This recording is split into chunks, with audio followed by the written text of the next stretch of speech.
Mes parents voulaient garder notre culture chinoise. Aussi, même si nous vivions en Amérique, nous étions toujours différents. Christopher Yuan est le fils d'immigrés chinois. Bien que né aux États-Unis, il ne s'est jamais senti intégré à ses camarades de classe. Les enfants sont toujours un peu cruels et se moquent de ceux qui sont différents. Christopher était petit pour son âge. Il jouait du piano et travaillait dur à l'école. Il n'était pas bon en sport comme les autres garçons. J'étais petit, j'avais des lunettes, j'étais le binoclard. On se moquait de moi parce que j'étais un peu plus féminin, sans doute parce que j'étais plutôt artiste. Christopher avait 9 ans lorsqu'il vit de la pornographie chez un ami. C'est alors qu'il s'est mis à penser que peut-être il était différent. Ces images ont réveillé quelque chose en moi dont j'ignorais la présence. J'ai aussi remarqué que j'étais attiré par les images des deux catégories, hommes et femmes. Il décida de garder ses impressions secrètes, espérant les voir disparaître. Ce ne fut pas le cas. Tous ces sentiments bouillonnaient en moi, mais je les gardais toujours cachés. Pourtant, je me disais qu'il fallait que je les exprime. À 20 ans, Christopher se mit à fréquenter des bars gays. Je faisais tout ça en secret, derrière le dos de mes parents, et même à l'insu de mes amis. Cependant, j'étais de plus en plus actif sexuellement. Lorsqu'il quitta la maison pour aller étudier la dentisterie, il décida de ne plus rien garder secret et de vivre pleinement son homosexualité. J'ai eu l'impression que je pouvais vraiment m'exprimer et explorer qui j'étais. Explorer tous ces sentiments que j'avais gardés si longtemps enfouis. Puis, un jour qu'il était chez lui, il parla de sa sexualité à ses parents. Les mots ne pouvaient pas suffire à décrire ce que j'ai ressenti lorsqu'il nous a avoué qu'il était gay. J'ai eu honte. Je me suis sentie trahie, rejetée, dévastée, remplie de tristesse. Ma réaction a été celle d'un total désespoir.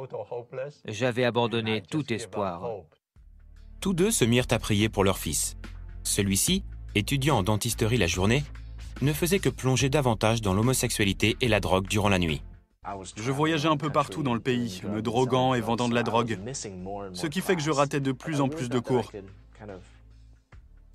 Je m'imaginais que je pouvais vivre une double vie, ma vie d'étudiant et ma vie de drogué, sans que l'une interfère sur l'autre.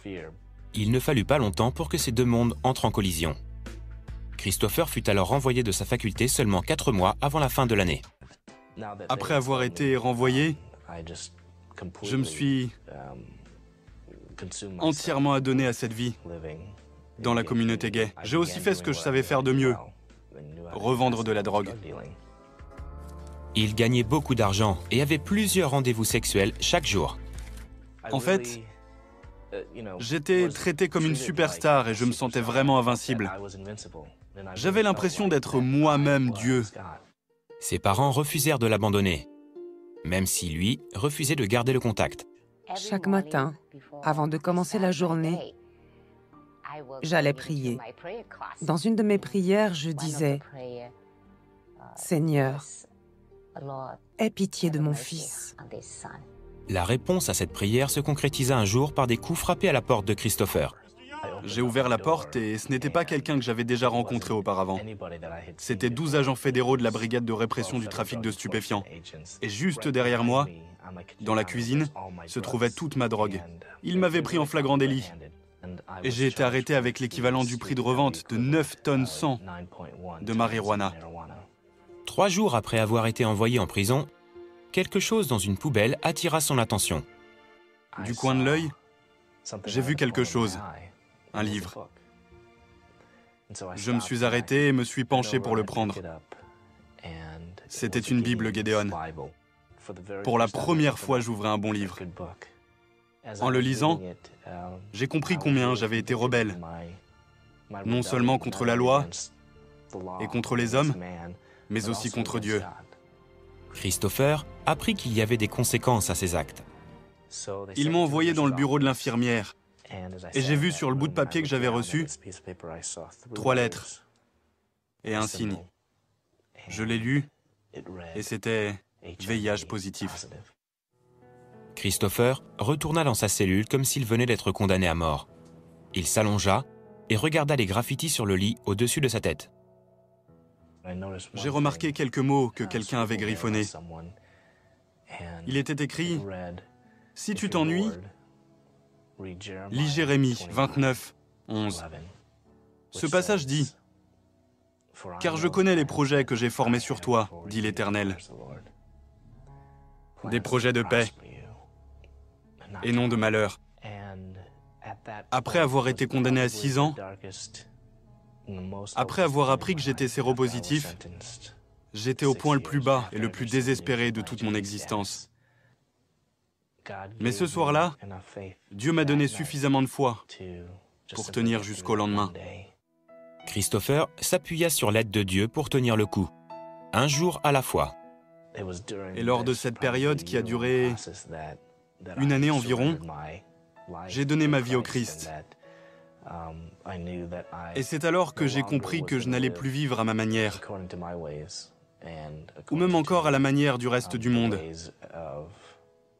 mais en lui soumettant tous mes espoirs et tous mes rêves. Sa relation avec Dieu se développant, Christopher avait de plus en plus de difficultés à justifier son homosexualité. Je me suis basé uniquement sur la Bible, et j'ai cherché, dans chaque verset, sur chaque page, dans chaque chapitre de la Bible, une justification pour l'homosexualité. Je n'ai jamais rien trouvé. Je me trouvais donc à un carrefour. Je devais prendre une décision. Soit j'abandonnais Dieu et sa parole pour vivre en homosexuel, en laissant mes sentiments dicter qui j'étais, soit j'abandonnais l'homosexualité en me libérant de mes sentiments pour vivre comme un disciple de Jésus-Christ. Ma décision était claire et évidente. J'ai choisi Dieu. Après avoir purgé sa peine, Christopher fut libéré de prison. Aujourd'hui, sa relation avec ses parents s'est rétablie. Il est instructeur au séminaire biblique de Moody à Chicago et vit chaque jour pour accomplir sa mission. Personne ne sait s'il sera encore là demain. Pourtant, nous vivons comme s'il devait toujours y avoir un lendemain.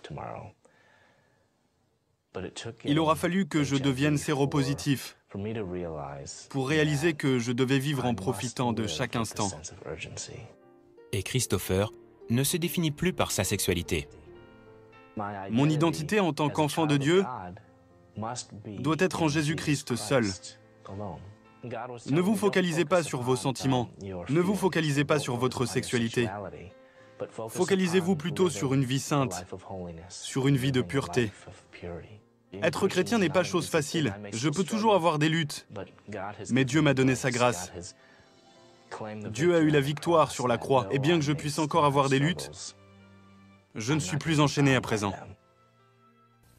J'ai retrouvé mon identité en Jésus-Christ. Il m'a sanctifié et je peux vivre la vie pure en lui. C'est ce qu'il nous demande. C'est vrai. Tout à fait. Aussi parce que Christopher cherchait une identité, il n'en avait pas. Non. Il a essayé avec la drogue, l'homosexualité, encore qu'il y a plusieurs personnes qui pensent qu'on est avec.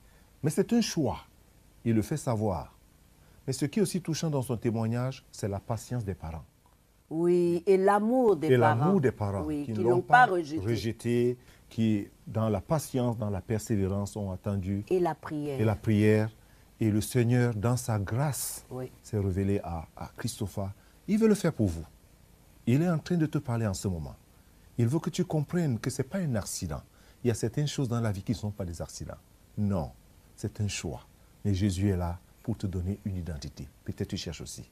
Mais ne quittez pas. À tout de suite.